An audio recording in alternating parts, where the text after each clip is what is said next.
Welcome back to Betty's Smart Friends. I'm so glad that you're here. You know that friend who walks into a room and instantly makes everything feel more special? The one who remembers the tiny details that makes you feel seen? Today I'm introducing you to someone who does this for a living and does it extraordinarily well. Today we're talking about something that matters more than you might think. Celebration. Not the Instagram perfect kind, but the meaningful moments that mark who we are and how far we've come. I'm Betty Wang, host of Betty's Smart Friends. I'm a certified financial planner who helps women feel supported and more empowered with their money. My guest today is Jaala Sheldon. Jaala is a luxury event planner known for bringing creativity and heartfelt meaning to every gathering. For nearly 20 years, Jaala has helped clients create beautiful experiences, from milestone birthdays to intimate dinners that are every bit as meaningful as they are stunning. She's mastered the art of designing stress-free events filled with personal touches. With the holidays here, I wanted to bring Jaala on to pull back the curtain on what goes on and goes into creating these gorgeous celebrations that we see on Instagram. Whether you're hosting your first holiday dinner in years or you've been the family hostess for decades and need fresh inspiration, this conversation is for you. So grab your coffee, get comfortable, and let's dive in. Jaala, welcome to Betty's Smart Friends. Thanks for being here with us. Thank you. So let's get started. I just want to know, thank you for being a part of us. I've seen some of the beautiful pictures in LinkedIn and not LinkedIn and on Instagram, and some of the articles that have been written about you. You've put together these amazingly beautiful curated events. How did you get started in all of this? How did you find yourself in this world? Actually, it's kind of funny because I went to school for fashion. I got a degree in design and merchandising, visual merchandising, and I immediately left Colorado. I got a degree at Colorado State University, which is shockingly one of the highest ranked fashion schools in the country. Oh, wow. At the time, I think it was number 3 or number 5. I don't know what it is right now, but Who knew? I know. Who knew? So much so that they've got great connections with the industry. And at the time, they had a relationship with Patagonia. So I left and did an internship and got hired on with Patagonia right out of college.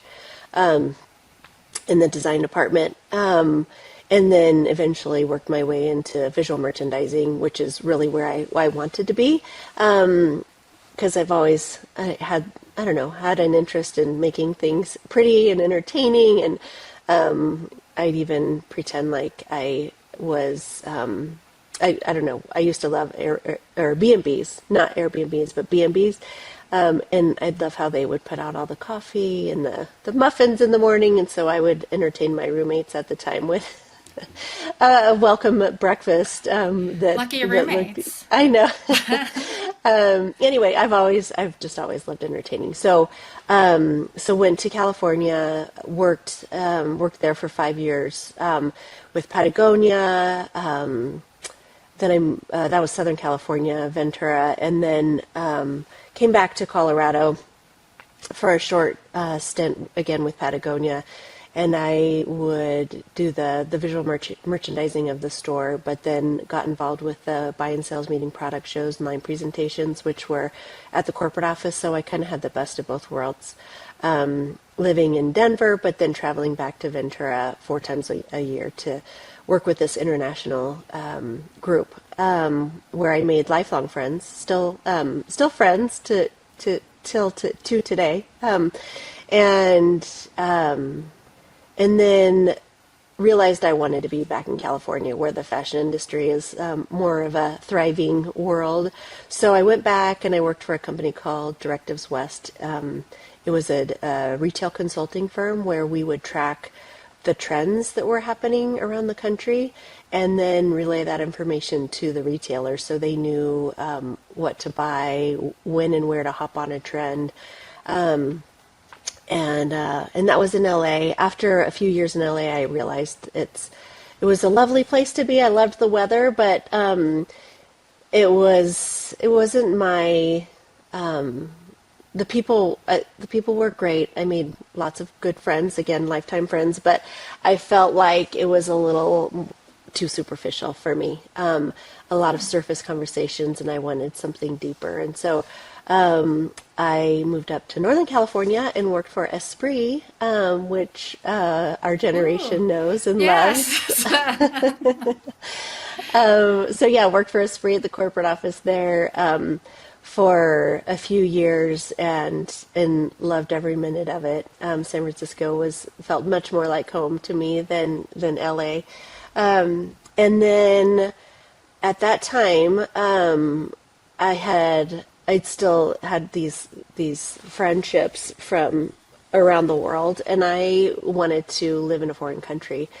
And so I did everything you need to do to, I had all my shots updated, and I had a job back with Patagonia in Argentina, and I had a one-way ticket to Argentina, and I had a layover when I was in Denver on my way, and I forget what was happening with the country at the time, but it was unsettling. It wasn't a good time to be there.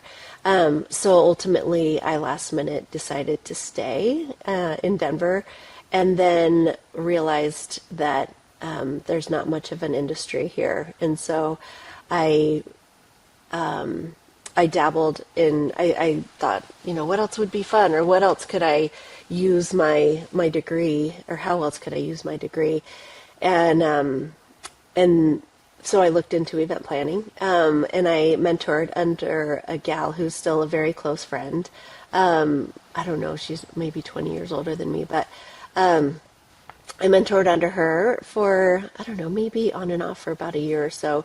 But then she got me a job back in the fashion industry, not because I wasn't doing well in events, but because a great opportunity came along with a company called Tehama, who is a local company. They're a golf brand. It was run by Nancy Haley, who was a partner with Clint Eastwood. Okay. So I worked for Clint Eastwood and Nancy Haley for a few years, and in the design department, designing golf clothes. And her big goal was to make golf more fashionable for women. And so, again, I was getting on a plane quite a bit with that job, traveling all around the world with this one, because we had to go visit the factories and do fabric sourcing and trim sourcing. And so, yeah, I was in China and Japan and South Korea, Peru, all over the world, and going to Carmel 4 times a year, doing the creating the catalogs. And Clint Eastwood was our model, and his wife at the time, Dina Eastwood. And so, and then they would typically tag on the sales meetings to those photo shoots. So, got to work really closely with them, and it was fun to be at a restaurant knowing Clint Eastwood was going to walk in, and watch people's reactions as he walked in. And of course, when you're in Carmel, that's the main person you want to see. So yeah, got back into the fashion industry. I'm sorry, this is a long story. No, you're fine. I mean, you've been everywhere, and I think it lends to how detail orientated and how you have a wide breadth of inspiration from all your world travels. And Yes. I feel like Yeah. the pictures that I've seen, you can see that it's very thoughtful, and it's not just informed by the American culture. Yeah. It's kind of eclectic. Yeah, I love that part. Just bringing in my history and travels and fashion industry experience, and it's nice to bring it all together. But anyway, so I finished.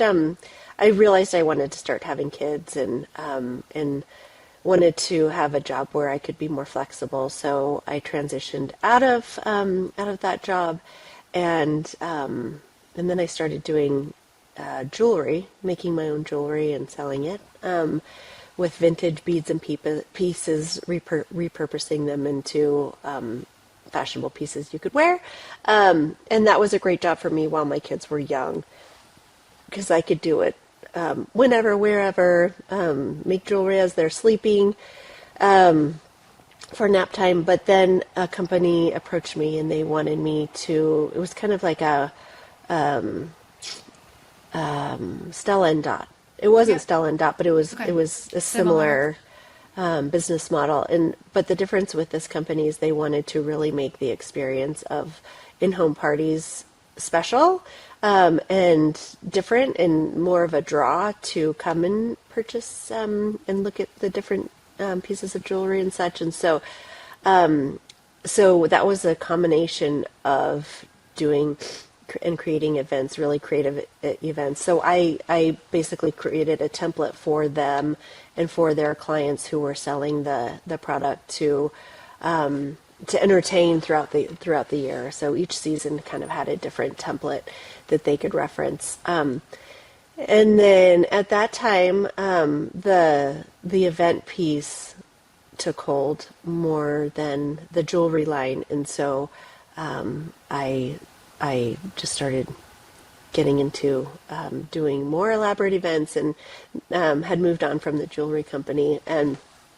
then it just kept growing and fine-tuning itself along the way.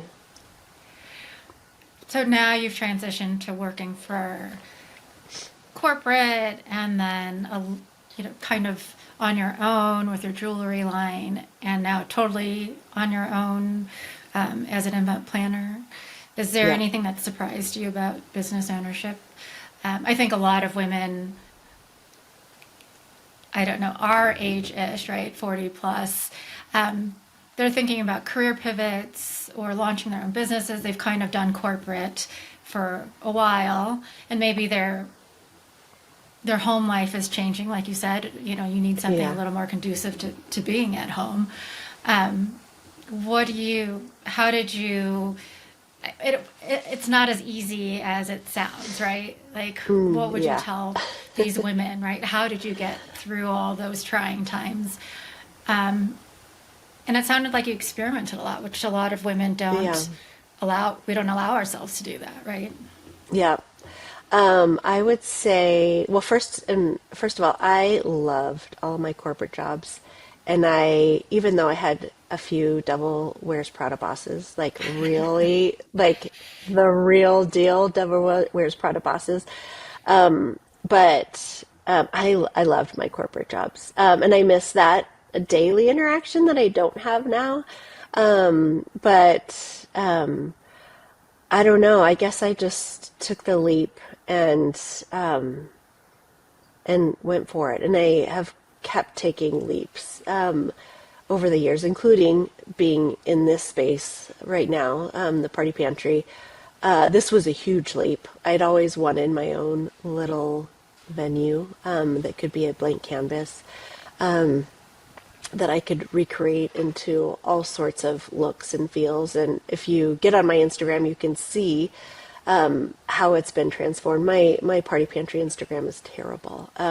But my Jaala Co. Instagram, it tells the story a little bit more. But you wouldn't believe how this place is transformable. But it was, I'd looked for years for a space. I actually wanted to be in my bubble of like Bonnie Brae, Cherry Creek, and looked and looked and looked, never found anything. And then I was on Craigslist, and I came upon this place, and it was That's in crazy. Rhino. I don't think I've been on Craigslist for years now. I know. I'm so old school. I'm an No, old I lady. remember being obsessed. We all were obsessed with it for so long. Yeah. I just got so determined to find a space. Yeah. And so I would look anywhere and everywhere, and I'd hired a real estate agent to help me.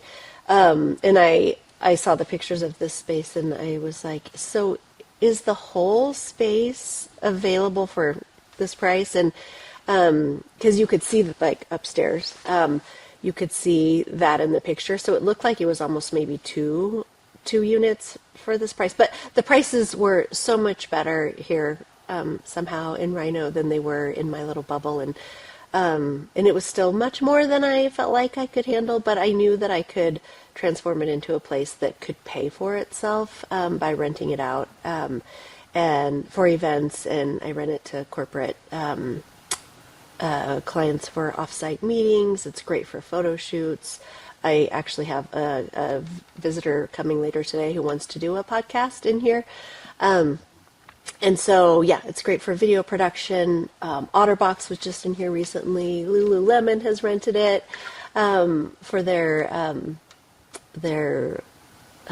what do they call it? It's like I don't know. They've got a program of trainees that that they like to entertain. But anyway, so that was a huge leap. It was terrifying. I had to spend a lot of money to get it to where it is now, but it's working out, and every day I knock on wood and thank my lucky stars that I can pay for it. and another big reason why I needed to take this leap is I had 3 storage units full of stuff that I'd collected over the years that I pull into my events. I kind of call this space more of a hobby. It's not my real job. It's like a hobby job that also happens to house all of my party pantry things that I do pull from. And I'll rent stuff as well from here, but I don't want to be a rental company. So anyway, yeah, that was a huge, terrifying leap because it involved a monthly lease payment that was more than my mortgage at home. So, so yeah, Wow. but I did it, and I'm here, and Yay. it's working, and I don't know how it is, but it is. But I will say that this might come of shock to a lot of people, but I am a terrible business person. That is don't know not if that my can't be strength. real. Somehow I make it work, but I'm a terrible business person. I do not like numbers. Like we were talking about earlier, I don't like data. I don't like analyzing. I like the ignorance is bliss, and when I have to, I will dive into the numbers and kind of see where I am. But ultimately, I thrive and I do well in the creative world and the output that I create at my events. But I do not thrive on the back end of my world. But thankfully, I have a great bookkeeper, and yeah, I can keep budgets well and manage them well with a little help. But yeah, it's funny. It's not my strong Well, suit.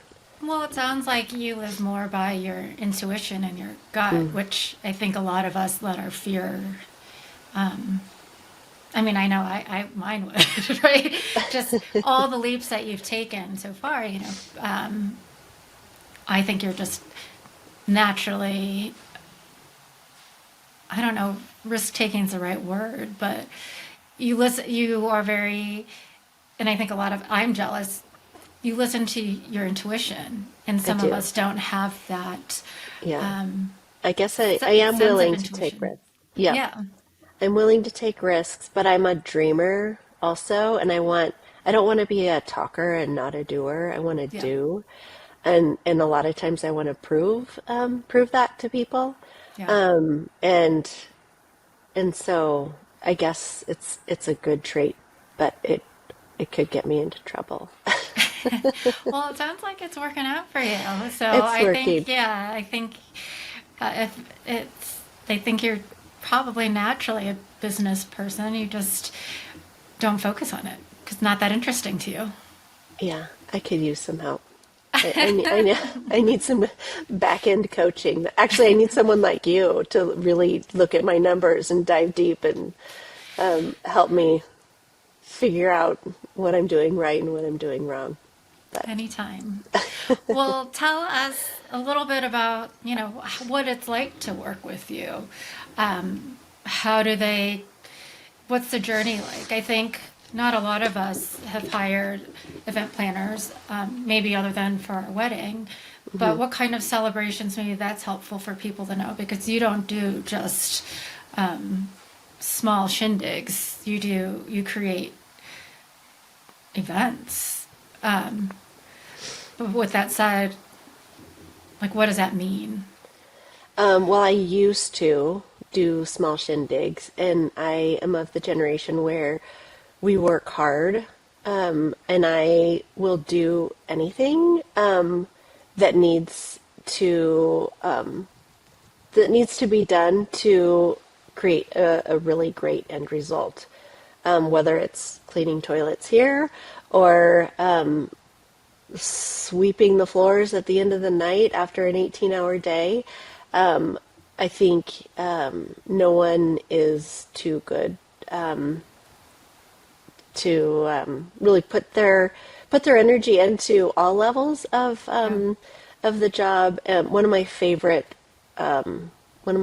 thank you speeches is from Ashton Kutcher. It was at like the Nickelodeon. I don't know. It was directed to kids. Was he getting slimed? Yeah. I think he was getting slimed, but he talked about what's sexy, and it all comes down to sweeping floors at McDonald's, and working your way up, and staying humble, and knowing that just when you think you're all that, you realize that you're not.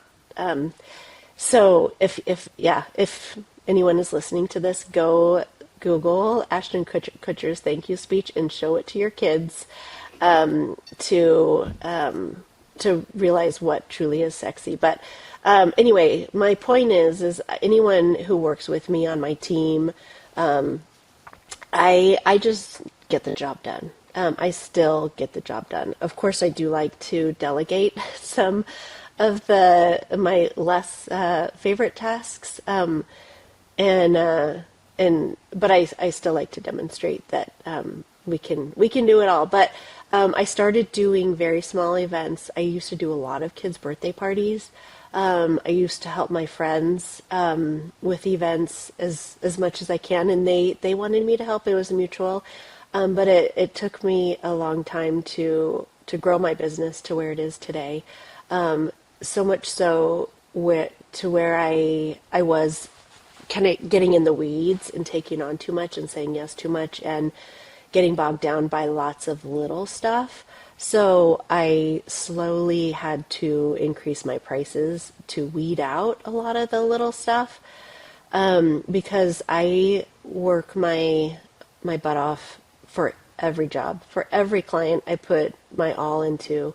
And I was doing that for very small jobs and realizing it was just bogging me down. And I had to find a happy medium to where I could have balance with my family and my friends and my own self-care and spinning class and ultimately balance became a priority for me. And the way that I had to do that was through starting minimums. So I think my first minimums for an event started at $3,000. And it was hard, but I had to tell my friends that that's my starting point, and if it works for you, I'd love to keep talking and moving forward. And but I totally understand if it doesn't, I won't be offended. There are lots of people out there, lots of great entry level people, or I would offer party plans, and then I would hand that off, and then they could take it and run with it. Ultimately, I knew I wanted to grow, and I wanted to do fewer events and more substantial events, higher budgets, and really be able to let my creative side shine. But a lot of times people don't realize how much those Instagram or Pinterest worthy photos, they don't realize what it takes to make that happen. So yeah, ultimately my minimums kept going up and up and up, and they're currently at $10,000. And then what how that works is if everyone or clients, and thankfully I all of my business comes to me through word of mouth or an experience at an event. I haven't really had to market, knock on wood. I did start with marketing the space when I first opened it, but yeah, thankfully I haven't really had to do marketing. So when a client reaches out and asks if I'm available and if I'd be able to work on this project, I always lead with what my minimums are, and or where my starting point is, and then letting them know that it goes up from there. It all depends on what they want, what their ultimate goal is, and so how I start is once we've agreed to that pricing, I will go in and learn anything and everything I can about the client, the guest of honor, whoever it may be, and dive deep, understanding the space that we're working with, and then the people that we're working with and what they want out of the event. And then from there, I dive into a party plan or party design board. And ultimately what that is it's broken down into all the pieces and parts of an event. And I go in and I flood the design boards with way more than anyone can or should do, based on the conversations and what I think would make a really beautiful, cohesive event. And then we review that together and pick it apart. And that's kind of where my fashion experience comes into play. I feel like, just the design piece of it, but then also being able to welcome the answer no. No, I don't like that. No, that doesn't work for the budget.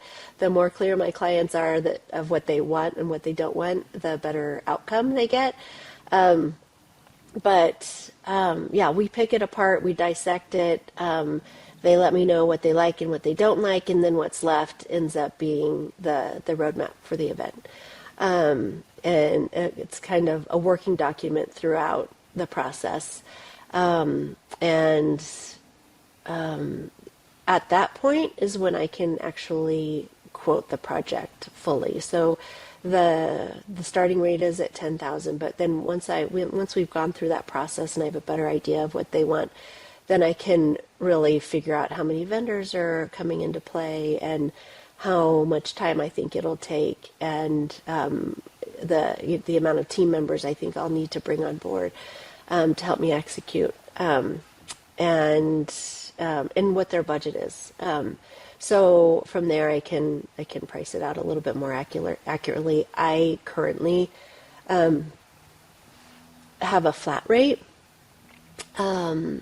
that we agree upon, and we move forward with that. But then now I'm charging a percentage for things we purchase. I do a lot of that because to really fine tune the party and give it the depth of detail, a lot of times you have to buy things, whether it's custom napkins or the right stools, because sometimes it doesn't make sense to rent things. It makes just as much sense to purchase, and that's how I ended up with this party pantry here. So I charge a percentage to manage the fulfillment of opening boxes and processing it. But then I've also started, if we get to your budget of what it started at, and if we go over that budget, then I charge a percentage over anything that's over that price, because it's obviously entailing more work and management. So yeah, that's the gist. Did I answer all the questions? First of all, yeah, it's amazing. I think those of us who are business owners, charging what we're worth is really difficult to figure out. I mean, I still struggle with it, right? Because of course we Me want to help too. our friends, we want to help everybody, Right. but there's a certain level that we operate at that deserves higher compensation than what we were receiving, right?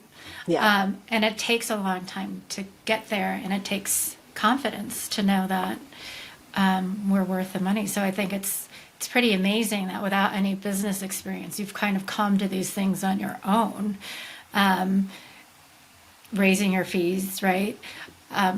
Understanding that you want more balance. I mean, was there a breaking point for that? Because some people just would have continued. Business is good. I'm busy. This is great. Like, Yeah. for Yeah, you to for realize sure. that must have been.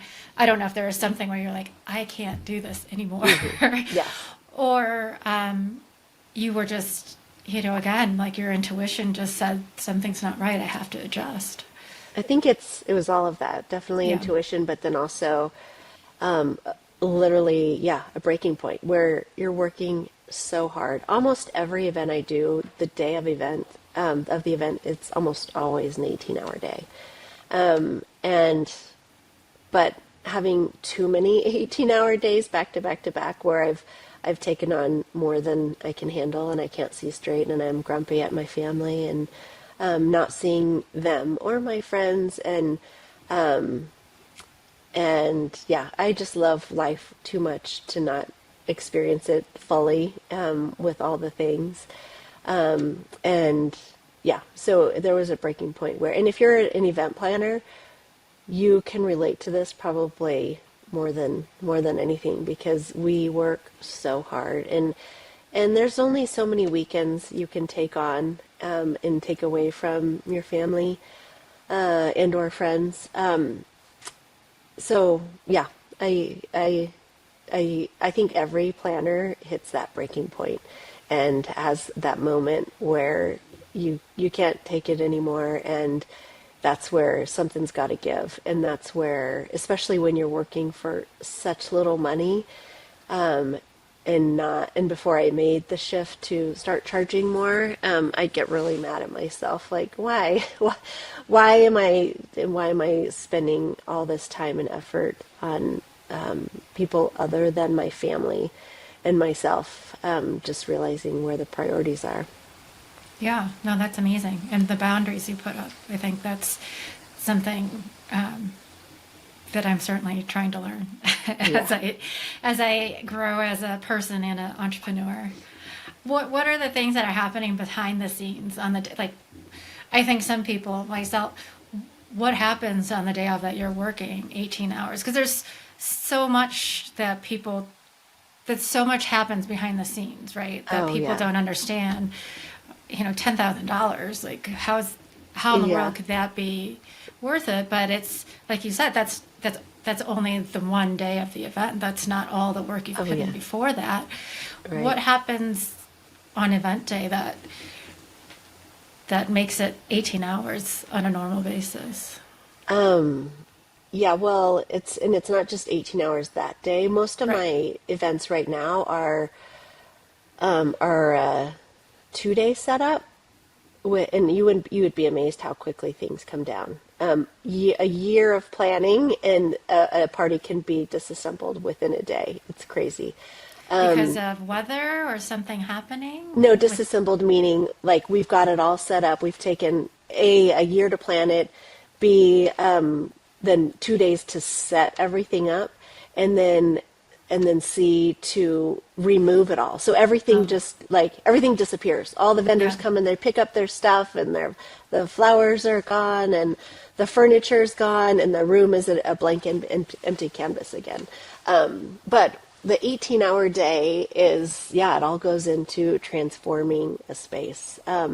And I love the transformations now. Yeah, we're even covering a floor of a ballroom because if you can find a ballroom that has a good floor, an attractive carpet, or flooring, That is please true. tell me. It's that they all have the very They, old, oh, yeah, it's and It's usually everyone, red. Yeah. oh, it's awful. It's Yes. red or it's Or like got an green. Yeah. awful Yeah. pattern. Yeah. Yeah. So a lot of times now I just like to cover the floor if it's in the budget. And that makes all the difference in a room. So to plan an event, you have to really, at least at this level, you have to think through all the pieces and parts that are going into it. That it's like the layers of an onion.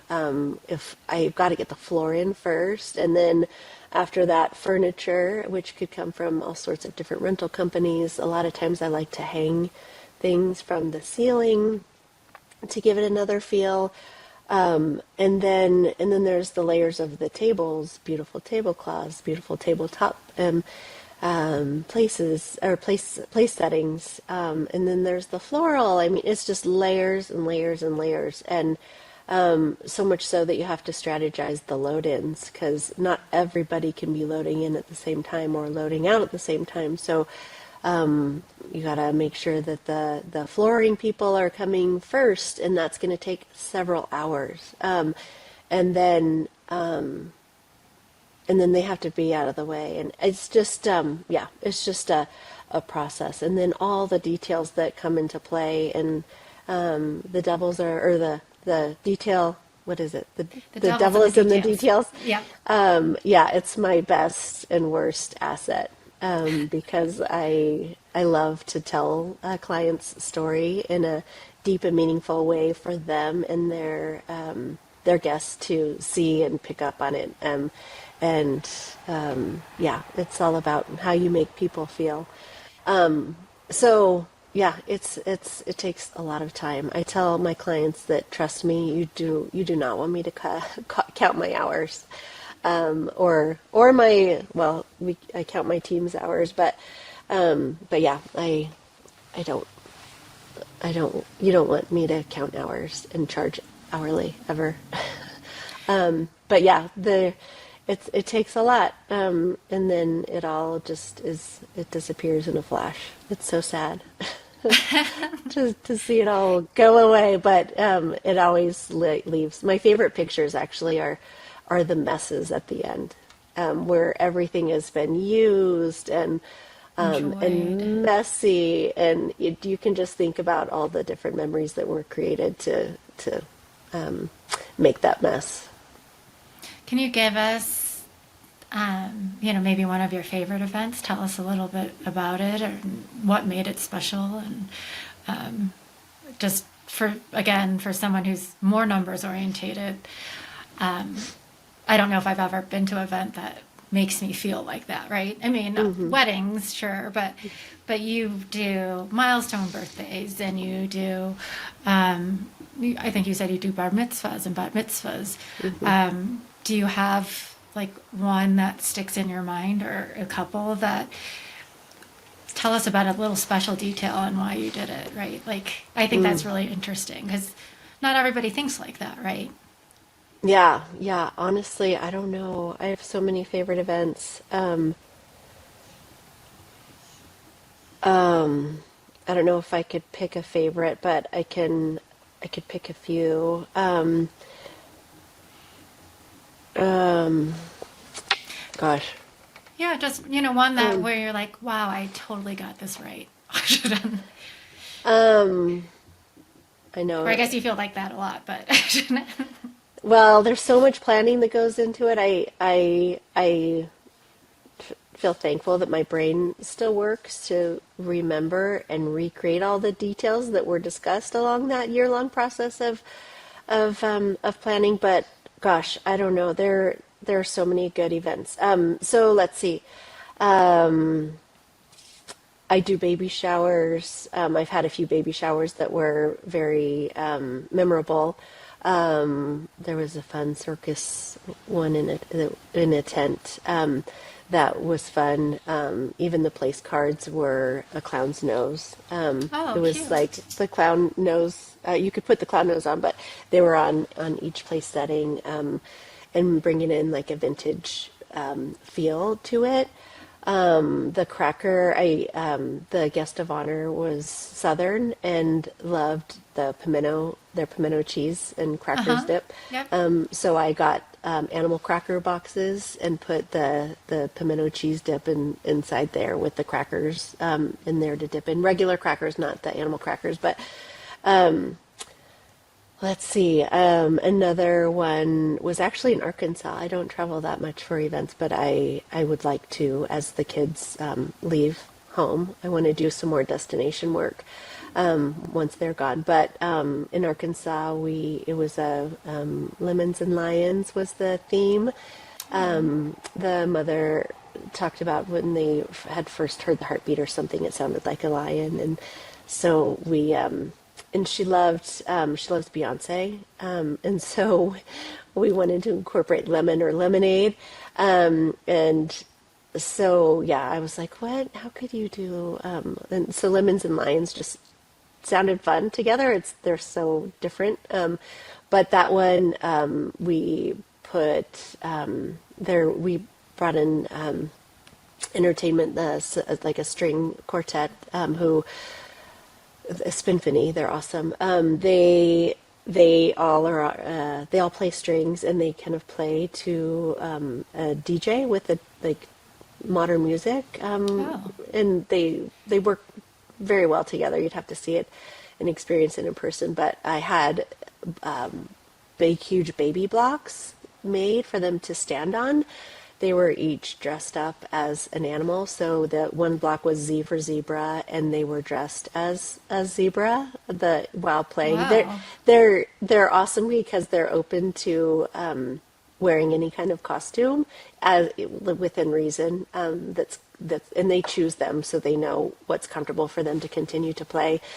And sound good while wearing these costumes. But yeah, so there were 4 different blocks, and they were all playing. One was a lion, L for lion, and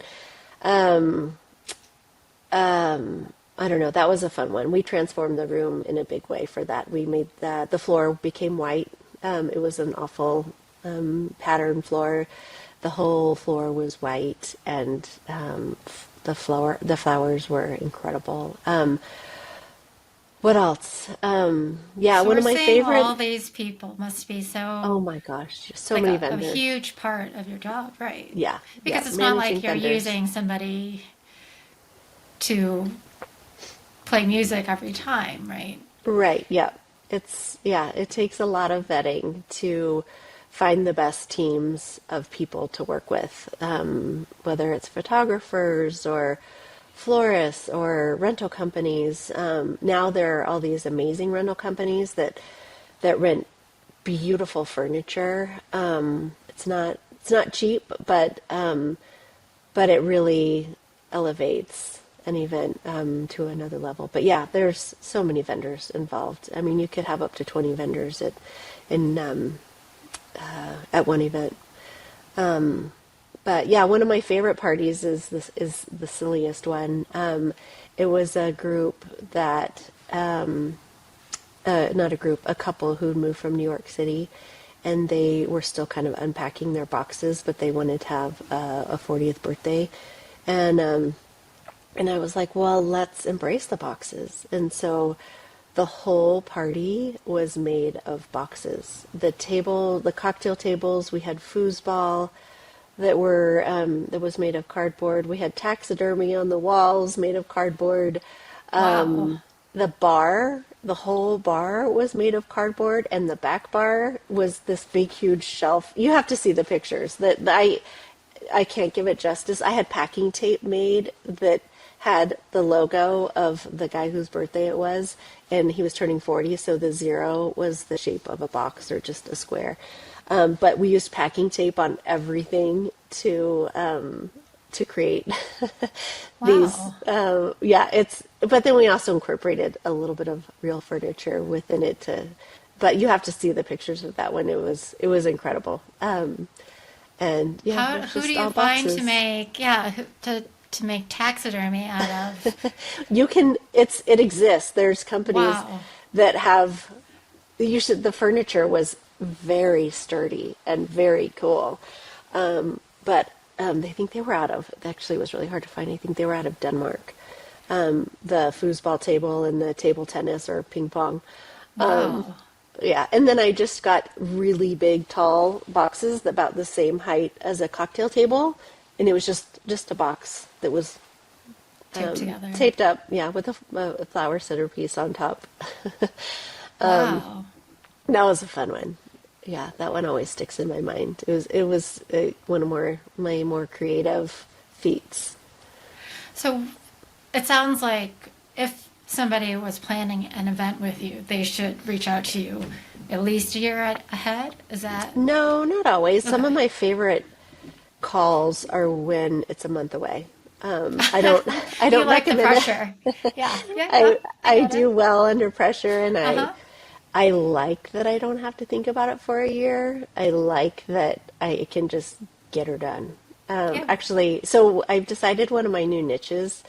I want to be our second weddings. I do some first weddings. I don't take on many on purpose because I don't want to be a wedding planner. But I have done a few recently, second weddings, and they're so fun because there's fewer cooks in the kitchen. It's usually the bride and groom who are paying, and it's just thoughtful, and it all comes down to what matters, and which is truly just the food and the drink and the people. Like, you don't need me. You can entertain without all the Instagrammable things that come into play, because it just comes down to good people, good food and drink. But if you can elevate it at another level and really bring that thoughtfulness to the couple and how they met, and kind of tell their story, it's great. But yeah, I've decided second weddings come my way. That's great. I mean, it's again, for our stage of life, it happens more. It's definitely second round time, Yeah, right? And it is different, yeah, right? It's joyful because when they find each other for the person that they're marrying for their second marriage is, you're older, you're more settled, you kind of know what you want. hmm So I can see how that makes also planning for their wedding I I a brought that up. little, yeah. Oh, yeah, I brought that up because a couple called me 2 months ago who wanted to have just a reception in their backyard. It wasn't their second wedding, but they were an older couple, not that old, but who got married and went off and did it on their own. But they called me a month in advance, and I was like, oh, yes, please. That's fun. I would love to make it happen. I'm not always available, but if I'm available, yeah, I don't mind the last minute calls. And so for those of us who aren't, your fee is not where we're at right now. What do you have advice on? I mean, I think you've said good food, good people, and that's kind of all you really need. But if we wanted to do something to elevate our gathering, do you have, everyday tips that you've seen that are kind of easy wins? Yeah, yeah. Like I said, anyone can entertain. My friends are always hesitant to have me at their I can events. see that as a lot of pressure. Oh, Yeah, for I know, sure. but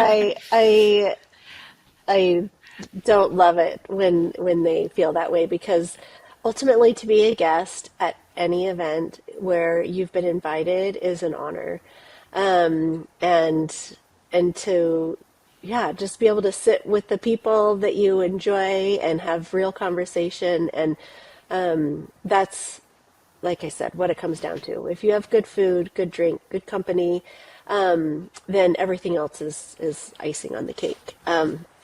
But if you do want to elevate your event, or small gathering, of course, there's so many resources now. There's so much out there, on Instagram and on Pinterest, and you can you can get really creative with yeah, a tablescape. Just thinking about, I like to think about all five senses and how you can bring them into play, whether it's good food that's coming out of the oven or nice candles that are lit. Obviously, flowers are always a good thing to to bring into play. And setting a really pretty table. You can do this if you don't have the tabletop yourself. You can, rental companies will rent like some of the bigger rental companies who will rent you anything from tables and chairs and linens and glassware and plates. They've got nice stuff now that you can rent 12 of each thing. Candles are always nice. Having some nice music playing, and having an interactive activity is always nice, even if it's just like a little note card under each person's plate that asks a probing question or something interesting or gets conversation started.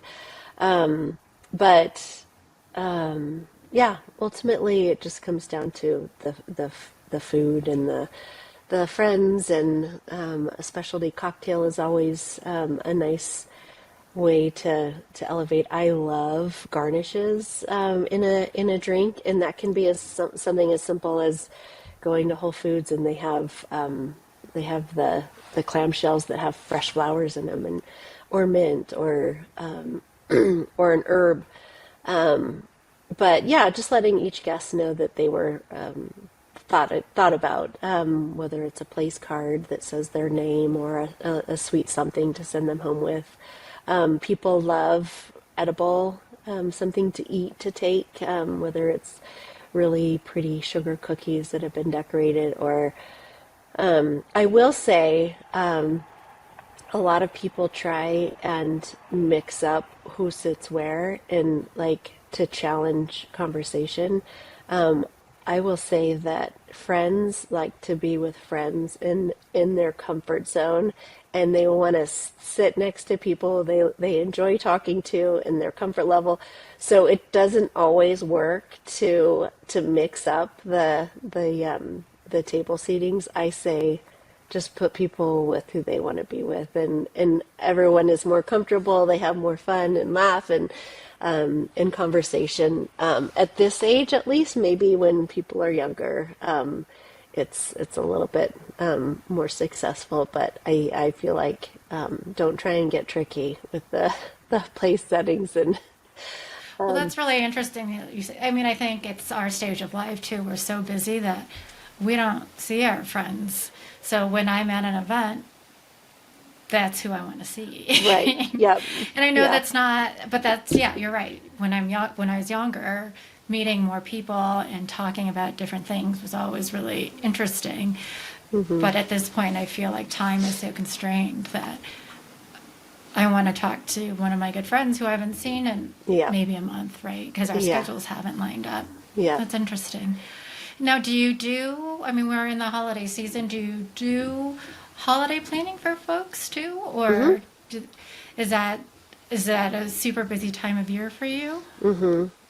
I will not be able to see straight for the first 13 days of December. I have a thing that I started I mean, maybe 5 years ago, where I won't take events after the 10th of December. This year I have one on the 13th, which is pushing it, but yeah, it's close enough to the 10th, and it all depends on the weekend. So ideally you want to have the first 2 weekends available, or I want to work the first 2 weekends of December and then have the last half of December. So yeah, I have more on my plate this December than I would prefer, but they're all great events or repeat clients that I've worked with for years, and yeah, we all work together well. I have a handful of clients who I've worked with for many years, repeat clients, and I'll do small things for them. It's not like the $10,000 starting point, but we will work all year long on small events. So I do have a few clients who are grandfathered in that way. But I will say for holiday events, they're the easiest events to plan for anybody. Whether it's me who's trying to create or transform a ballroom, or it's Christmas is Christmas, or the holidays, or Hanukkah, or whatever you celebrate. It's your decor. It's what you have anyway. Most people have all that decoration, and so that's half the battle. You're going to decorate for the holiday anyway, so you might as well entertain. All you need are fresh flowers. You're putting the tree up. You may as well. Yeah. Yeah, I mean you have to clean your home up a little bit, and order some fresh flowers and set a pretty table. But it's the easiest time to entertain because you don't have to think outside the box as much. You just kind of all the decor is right in front of you. I mean, even Hobby Lobby has good stuff to set a pretty tablescape. But yeah, it's I highly recommend if you are thinking about entertaining over the holidays. It's a great excuse to get people together, and you've already done half the work, so you might as well share it with people. I mean, I think that's a nice perspective because I think some folks are like, I'm not going to throw a party or a gathering during the holidays because so and so is doing one and their party's always, or have you been to Jaala's parties? Right? Like, it is hard not to do that comparison because you want people to enjoy the event that you're hosting. Yeah. So I think that's a nicer perspective, right? Because again, it's about bringing the people together, and I think we forget that. Mm-hmm. Yeah. What do you do to maintain your own balance and peace? It sounds like you're really in tune with yourself. Are there you had talked about self-care before. What pieces of self-care do you do that help you reground? I love to travel. Were you asking that for December or just in general? I guess, both, right? Because most people feel a lot more stressed during the holidays because they're hosting an event or they're going to events. And some of us who are more introverted, it's a lot. Yeah. So there's a lot of things. So I think, balance and peace throughout the year and then also during this busy part of the year. But it sounds like the last 2 weeks for you of December at least are quieter for you. Yeah, still crazy. Yeah. But yeah, no, I like I said, I don't take events after a certain point. So then I can be with my family. I typically have to do my holiday shopping at that point. I do try and get my Christmas cards out, but or at least ordered before Thanksgiving. Of course, they end up going out last minute anyway. But yeah, if you can order your Christmas cards before Thanksgiving, at least have them. So then when you do find a moment to get them out, you can, and at least they're there and in your hands. And then, again, with Christmas shopping too, if you can get anything earlier in November, start that shopping. And then, you have to say no. Unfortunately, there's so much happening over the holidays, and saying no, but yes to what's important to you, and no to things that don't fill your cup. And then the rest of the year, I love to travel. I love to travel with my family. I love to travel with my friends, but I also love to have moments to myself with travel. Like I'm part of a few different networking groups. And so even going to that, but then you'll have your own time in between sessions or the gatherings at these. I'm always inspired by other people in our industry, and so it's good for me to see what's out there and experience it, because so much of what we're doing is creating experiences for other people. So to be at a guest at a well curated event amongst other industry people is great. I'm actually going to a floral retreat, which I'm not trying to be a florist. I just feel like I sometimes need to stretch my creative brain and challenge myself in different ways. So I'm going to a floral retreat in a few weeks in Mexico, and that'll provide some quiet time for myself, but then also inspire me in other ways. And yeah, and then just having some quiet time, and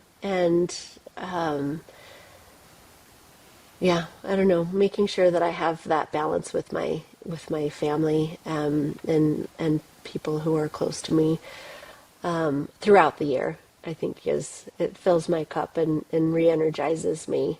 But I do have to limit what I do at now. Just realizing that I'm a better person for everybody else if I do care for myself. And of course, I treat myself to massages and facials on occasion, not nearly Yeah. enough. But yeah, that kind of self-care is always welcome. And then movement, just moving our body with either our favorite spinning class or a walk, especially right now with the fall. Oh, it's So perfect out nice. right now. Yeah, Yeah. yeah. Well, how should listeners connect with you or find you to learn more, or to, to hire you? Well, I have a website. It's out of date, so I need to update it. It's not terrible, but it's definitely needs a refresh. But feel free to go on my website. It's easy if you know how to spell my name. My I'm Jaala, which is tricky, and it's pronounced Jaala, not Jala. And It's just Jaala.com is my website, and then I'm on Instagram at Jaala_co, and then I also have the Party Pantry or the Party Pantry is on my website, but I've got the Party Pantry on Instagram as well. I'm not on LinkedIn, going back to how I'm a terrible business person. I am not on LinkedIn. I should be on LinkedIn. It sounds like you're doing just fine without it, actually.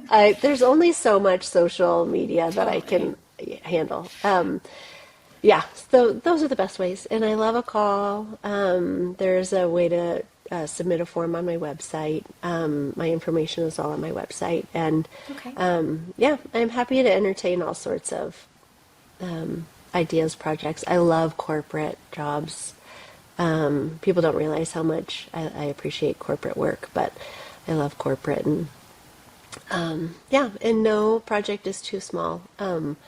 But I will do design boards on occasion if I have time, and then still pass that off. So that's one way to get around my minimums is if you just want some ideas and or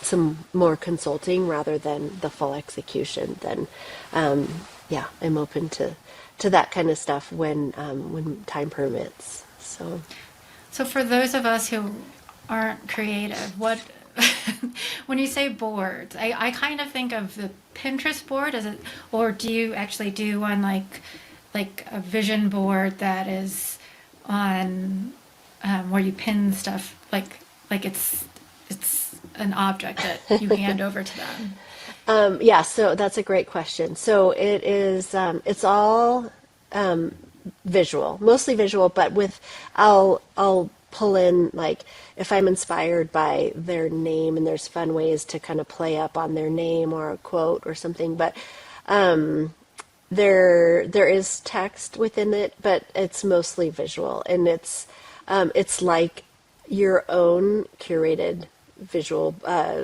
Pinterest board.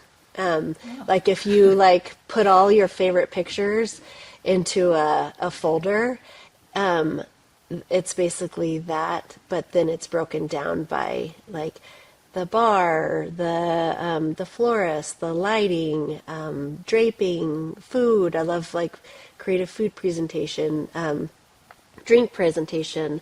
There's a whole page of what we can customize. It's really, yeah, it's really that, but curated just for you, and kind of tells your Wow. life story.